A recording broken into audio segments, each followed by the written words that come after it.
Accent on Education. My name is Laura Hoover, Director of Communication for Culpeper County Public Schools, and we are filming our episode of Accent today at Eastern View High School in the Zen Den, a space created for teachers. And today we're going to be looking at education here in Culpeper and also an experience of education in Africa. First, we welcome Laura Butcher. Welcome. Thank you. It's exciting to have you here today. So what do you do at Eastern View High School? I am a family and consumer sciences teacher and an advisor for Family, Career, and Community Leaders of America. More specifically, I teach the Early Childhood Education program, and I'm a director of the Little Cyclones Preschool, which allows our high school students a hands-on experience working with preschool-age children. Awesome. So it sounds like you do a lot. Yes, I wear many hats. How long have you been at Eastern View? This is my 12th year here. Oh, awesome. Now, one of the things that I have heard is that you had a very exciting experience over this past summer. I did. So you earned the Fulbright Hayes grant, is that correct? So technically, Virginia Tech earned the grant, Okay. and they had created a project proposal to study global business skills, diversity awareness, and entrepreneurship workforce development in Zambia. Two professors, it was a passion project for them, and they were approved and were invited to select 12 career and technical education teachers from across Virginia to go be part of this project. Wow, that's awesome. So how were you selected to be one of the 12 teachers? They sent out information through the Family and Consumer Science listserv emails, and I saw it in December 2022, debated on it a little bit, and finally decided to submit an application. From there, they interviewed us, and within a few days, I had an email inviting me to join the project and had 24 hours to respond, so it was a whirlwind, but ultimately I decided to take the risk and go on the adventure and learn and expand my knowledge. Wow, that's awesome. So how was the location, Livingstone, Zambia, selected? Through the professors. So Okay. one of the professors, Dr. Mukini, is actually from Zambia and from that area. In fact, his brother is the king of Mukini Kingdom. So he has a connection that way. And he met Dr. Price in Zambia when Dr. Price was doing some career and technical education seminars, and they connected. Dr. Price encouraged Dr. Mukini to continue his education at Virginia Tech, and from there he got his master's and graduate degree and started teaching at Virginia Tech. So the two both had connections to Zambia, and they wanted to take a group there specifically. It was also a prime location because it has such a focus on the hospitality and tourism industry. Livingstone, Zambia is home to Victoria Falls, which is one of the 7 natural wonders of the world. So while Zambia has a focus on agriculture and entrepreneurship, Livingstone specifically has a focus on hospitality and tourism. Okay. So tell me about the experience. What was it like? Oh, it was absolutely amazing. We were there for an entire month. We left in June. The 12 of us had met a few times via Zoom and for the first time in person at the airport. So we were basically strangers going on this trip for a month. And we left from Dulles and arrived and hit the ground running. We met the mayor on our first full day there. And then we were able to meet with the Ministry of Education. We were able to observe classrooms, interview teachers and students, heard lectures from school administrators, and really explored the world of education over there. It's an interesting time to be over there. We're really grateful because in 2002, they started free education for primary school through grade 7, and it was just in 2022 that they opened up free education through grade 12. So we got to see that change and shift, and it's such a big thing to celebrate and be excited for because that's an opportunity students hadn't had. However, it also created some growing pains. They weren't necessarily ready for this influx of students, so class sizes were at 50 plus students. Oh, wow. Yes, and resources are already limited and even more so limited. So it was just interesting to see that change and how resourceful the teachers had to be when working with students and what they had available to their disposal. So that was definitely an interesting aspect to see about the education system, but we were also studying how the education system played into the economy. So we were active participants in the tourist industry, which was a neat aspect. And while going to restaurants, we were talking to the managers, and we got to go to several hotels and interview their managers to see how they handle business, what their goals are, how they choose to hire people, and their connections to the schools to create internships for their students, to just build those bonds to get students from school into the workforce. There are several initiatives that Zambia has in place to encourage that. So they really have a focus on entrepreneurship. That's one of their main industries, especially the informal sector. So that might be people selling used clothes, food, the knickknacks that you get at the curio markets. That's all part of the informal sector. And they teach entrepreneurship starting as early as our kindergarten, grade 1, through high school. So wherever students end with their education, they at least have some knowledge of that entrepreneurship spirit and how to go into that field. But then they also have a big hospitality and tourism industry. So we saw career and technical education schools, so similar to our C-Tech program. They have something similar over there. Programs that we were able to visit and see were electrical, plumbing, masonry, IT with computers. And then also in the family and consumer science umbrella, we saw culinary, tailoring, and hospitality and tourism programs. So really preparing their students to go into the workforce, whether that's working in a restaurant, at the hotels that are very popular in the area.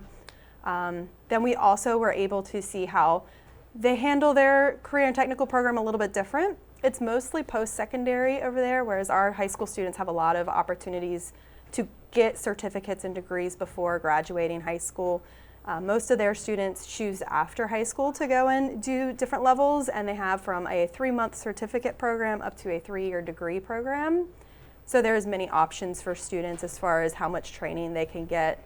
And if they enter the level 3 training, they don't actually have to have finished high school to be eligible to go into these programs, which just allows for more skills development going into the workforce and hopefully to build their economy in the long run. It's been interesting with this change in the education system. It all kind of stems from a change in their political system that recently happened in an election of a new president. And with that, we just saw a new hope in the community, and it'll be super awesome to see in the next 5-10 years how their economy and education system has grown and shifted. Awesome. So in some of those programs you mentioned, we have similar programs here. Did they look similar? Yes and no. I mean, there's definitely a lot of similarities as far as the skills they're teaching. Our students in culinary, for example, get Serve Safe certified. And while those students weren't getting Serve Safe certified, I know the culinary teachers kept pointing out, like, they're doing this Serve Safe skill just naturally because you're in a kitchen setting. And there are lab settings, which was neat to see. They do have kitchens. However, their kitchens look a lot different than ours. I think every school we visited had between 1 and 3 stoves that you would see in the home versus an industrial kitchen. They also have a focus on cooking over the coal fires, partially because that's traditional, but also partially because that's the resources that they have available to them. Okay. So this is probably a big question, but what have you learned from this experience? Oh, so much about Zambian culture, history, and just their new hope that they have. But just going back into the education field, I've learned the perspective of what students go through, and we had to, for example, we had to learn their language or attempt to learn a language, traditional language. So we learned Chitanga, and for that we were in an actual classroom which had only a blackboard, chalkboard, and traditional seats, like the individual desks with a chair, and windows for ventilation. And it was just very eye-opening to see what those students had to, like what their setting was like. And then also to try and learn a language. Thankfully, English is the primary language because I was not very good at Chitanga, but it was a challenge to try and learn a new language, and our students face that as well. And it's made me so much more aware now that I'm here and kind of aware of more cultures. I feel like every week I'm meeting a new student that's from an Asian culture or Europe or even Africa. We have several students from Africa, and I just wasn't quite as aware. So it's bringing an awareness of the different students we have and what they face and how we can incorporate their heritage into what we're teaching in our classroom, and the global diversity and awareness, even in the workforce. Our students are going to be going into a very diverse workforce, and they need to be prepared on how to work with people from different cultures and how that may impact the work environment. Okay, so have you met any students that you can practice your Shatanga with? I have not. There are actually like 70 languages in Zambia. There are 7 primary languages that they claim, but there are over 70. So there's a lot of languages to be learned. I have not met somebody here yet with Shatanga. Okay. So is there anything that you're doing differently because of this experience, either at school or outside of your work here at Eastern View? That perspective aspect has definitely shifted things. I think I'm much more grateful for the resources we have. I knew it going into a developing country that they certainly were going to have different resources from us, but I think we take for granted having like what we think are necessities, computers and internet, Wi-Fi. To us, that's a necessity now when teaching, but over there, they're lucky to have textbooks and paper and pencils. And then even having free meals for our students. It's so important to just be able to come into school ready to learn and have all our needs met. Students there don't have those needs met necessarily. Even bathrooms just weren't in what we would expect out of our needs in school. So that's shifted my perspective in wanting to just be aware of what we do have and be resourceful what's available. And same in the personal life side of things, just being aware of how grateful I am for the community and the ease of which we have to travel and the melting pot of cultures that we have in our area. Perspective, it just opened my eyes to a whole new world, literally. That's awesome. It sounds like a great experience, which I probably know the answer to the next question, but I was going to ask you, do you recommend that other teachers look into similar experiences? Absolutely. Teachers and students. I think anything that can expand your knowledge and skill set, look into, but even more so with traveling. Just it brings a new awareness and appreciation for the world that expands past our own borders. It's scary. I definitely was nervous about it many times and questioned why I was doing it.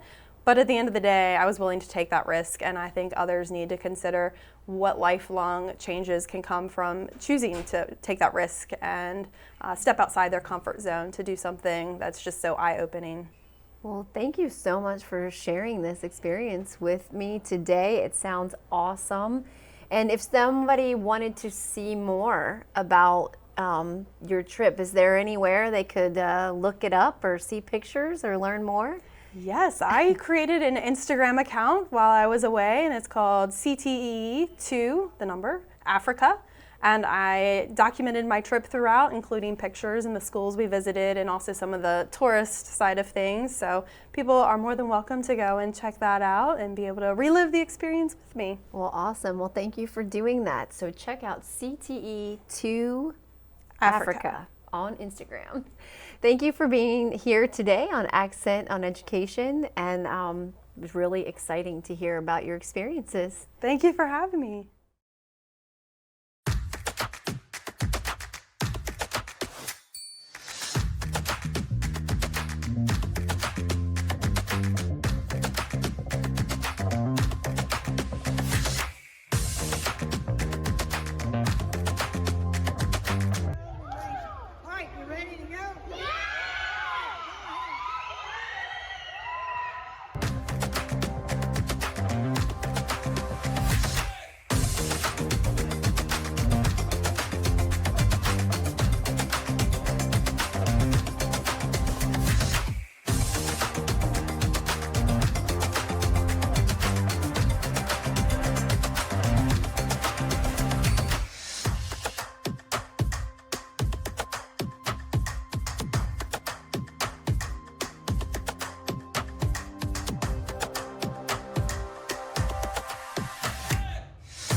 Welcome back to Accent on Education. Joining me now is Eastern View High School teacher Melessa Suder. Welcome. Hi.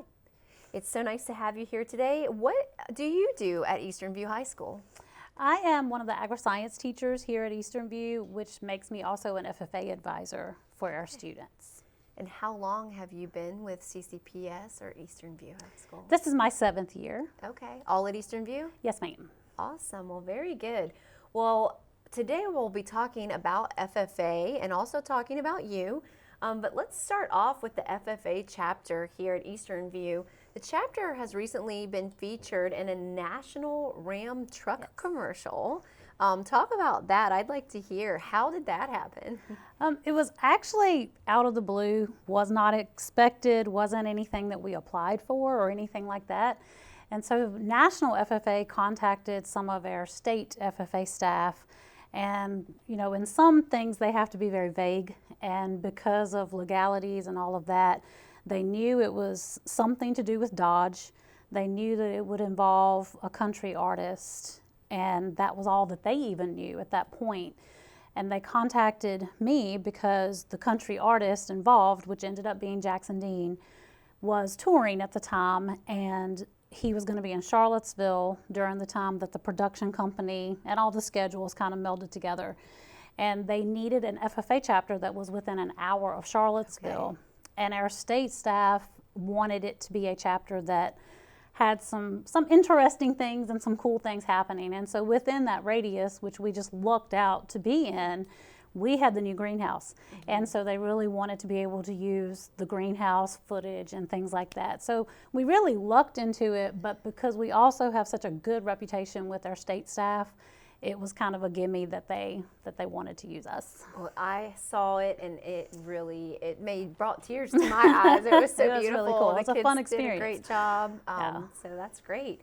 Well, in addition to the national commercial, the Eastern View High School FFA has received numerous awards in the last year, including the Virginia's Central Area winner in all of the categories of the National Chapter Award Program. Yes. How did your students earn those awards and that recognition? So the National Chapter Recognition Program is honored on the state and national level. Mm-hmm. And so you apply to the state, and you can apply in our FFA lingo. We have the long form and the short form. Mm-hmm. And so we did the long form for the first time last year, and Ms. Shin was very active and involved in that, more so than myself, mm-hmm. to be honest.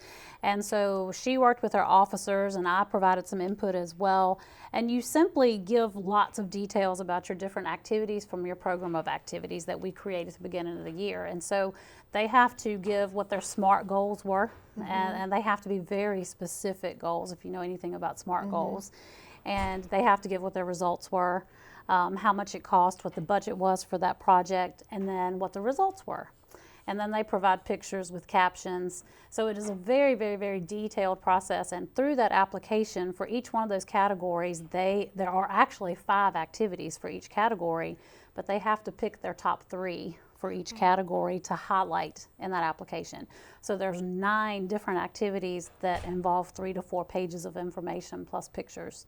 Wow. That the students sat down and wrote all of that stuff out, and we were able to submit it to get that award. And they will actually be recognized. We have students going across stage at National Convention to be recognized for that. Oh, that's awesome. So when will that be? When is the National Convention? National Convention, we leave October 31st and we return November 4th. So it will be during that time at one of those sessions. Okay, and where's that located? Indianapolis, Indiana. Okay, that's exciting. How many students will be going on that trip? We have about 9. Oh, that's 9. Great.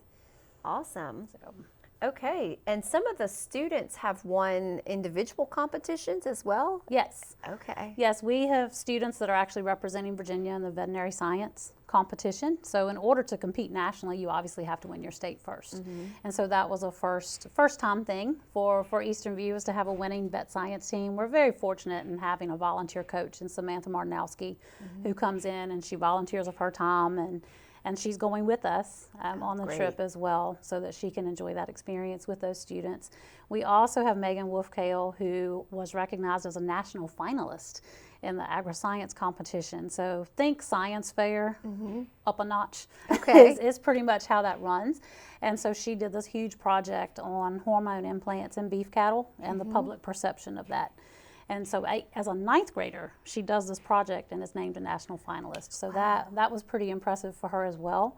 Cameron Stanley, who graduated last year, over the summer won the dairy handlers competition. So she will be in Indianapolis showing dairy cows to try to win nationals. Now, does she have to take her cows with her? No, they actually use it as part of the dairy judging contest, and so the handlers actually show while the others judge. So That's awesome. yeah.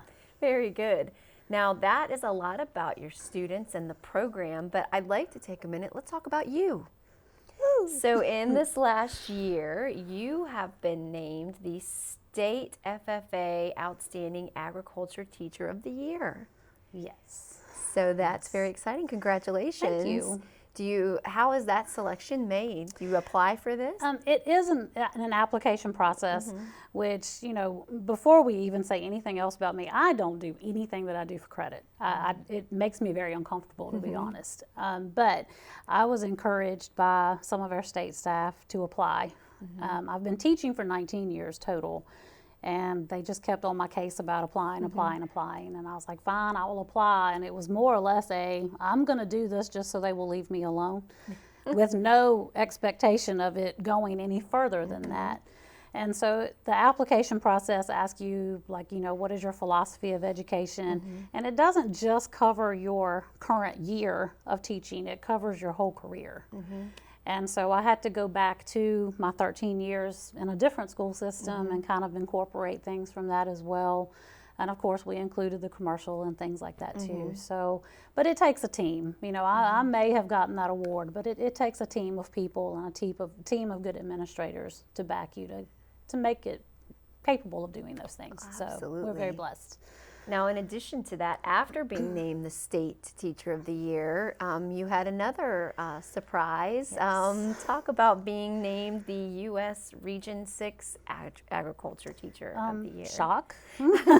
Very shocked, very surprised. I was sitting at my desk grading some papers one afternoon, and our state FFA executive director called me, and he's like, congratulations.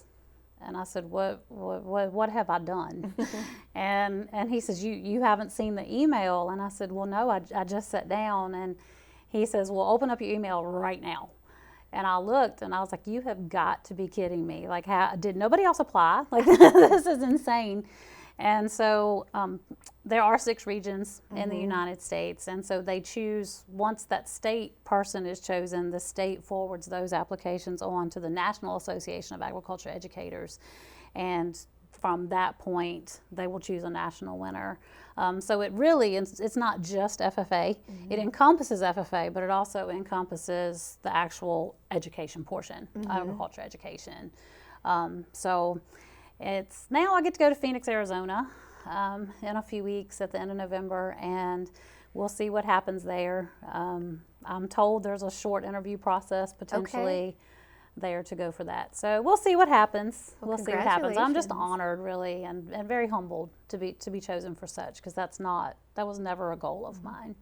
So does the award come with, other than traveling, does it come with any additional responsibilities? Not really, not really. I've always, in all of my years of teaching, in Virginia, we have a shortage of ag educators. And so we have a lot of folks coming in new that are career switchers, and we have a lot of folks coming in that are taking jobs teaching horticulture and may not know how to operate everything in the greenhouse. So I've always kind of served as a mentor to a lot of our agriculture educators in the state. So with that comes a continuation of that, but I really don't see anything really changing or being added to the plate. Well, that's great. So one more thing before I let you go. I was here this weekend and noticed the FFA Fall Festival. Looked like a pretty exciting event. Tell me more about it. Yes, we started probably, well, I guess my first year here, so now I guess this was the 7th. My first year here, we started having what we called a showcase. And it was a collaborative activity between all 4 FFA chapters in the county. And we started out having it at CCHS because, of course, they had the bigger shops and a little bit more facility at the time. And so we started showcasing what our students do. And, you know, we had good attendance for a couple of years, and then as with other things, you know, things just kind of drop off. And so we decided to kind of rebrand and remarket that, and we pushed it a little later into October so that we could call it a fall festival, because we noticed that here in Culpeper, if you say fall festival, they come. It's just that simple. And so we've partnered with some different companies in the area, and they would give us free pumpkins that we could use to give out to the students. And so the goal is to let our students showcase what they know and what they're capable of doing, while also educating and recruiting young kids from our county. Okay. And so we had stations where they were showing them how to weld, but they used graham crackers and icing. We had stations about dog behavior, so edible soil profiles, so they got gummy worms and pudding and cookies and all the good stuff while also learning about agriculture. They got plants to take home that they potted, and just a wide variety of different activities. We had the mobile dairy classroom here doing milking demonstrations, and so that was a hit. And you know, it's just a fun activity where the kids can come out and actually learn a little bit about agriculture. Our students get to show off agriculture and their knowledge, and it's just a win-win. And it's still a collaborative activity between the 4 chapters, so that makes it nice too. We have just decided, well, the past 2 years we've had it here at Eastern View, and I think because of visibility and with our Parks and Rec being close by and sports activities and other things going on, we get a good attendance here just because of that. So I think we've pretty much decided to have it at Eastern View from here on out, while it still be collaborative. Great. Well, it looked like a big crowd. It was very busy and very steady all day. We were very pleased. Awesome. Well, thank you so much for doing that. Yeah, it was great. Well, that's great. So you have a very busy chapter of FFA, a lot going on in your classroom. What are some things that you have coming up, things to look forward to? Well, one of the really cool things, and if you haven't been able to tell, while I teach small animal care, horticulture has my heart. Horticulture is my passion. And that greenhouse, absolutely love and enjoy our greenhouse. So one of the big things that our classes are working on right now, as far as horticulture is concerned, we are raising 400 poinsettias in our greenhouse right now. And so to watch those students take the pride that they take in that has really been amazing. And every single day they want to go to the greenhouse, every single day. And I'm like, okay guys, we have to do some other things too, but they really have taken pride in that crop. And to be honest, it's the healthiest crop we've raised. They look really good. And so once I get back from Phoenix, we will be wrapping and putting bows on poinsettias and getting those out to all of our people that order from schools and the public. So what's going to be my next question, are those going to be available for purchase? Yes, they will be. They will be. And we'll have a Google form form coming out pretty soon. So if any of our watchers would like some poinsettias, they could come to the Eastern View website? Yes, and we'll have it on the website. We'll have it through our social media pages with Facebook and Instagram as well. Excellent. Well, thank you so much for sharing all of this with us course. today. There's so many amazing things that you're doing here at Eastern View, and I'm excited to see what's next for you and for your students at Eastern View. It's a fun time, a very fun time. We are very blessed with very good kids. Great. Thank you. Thank you. Thank you for watching Accent on Education today and hearing about the great things happening at Eastern View High School. Students and teachers in Culpeper County are busy doing great things, and I look forward to seeing you next time and sharing more about what's going on the next episode of Accent on Education.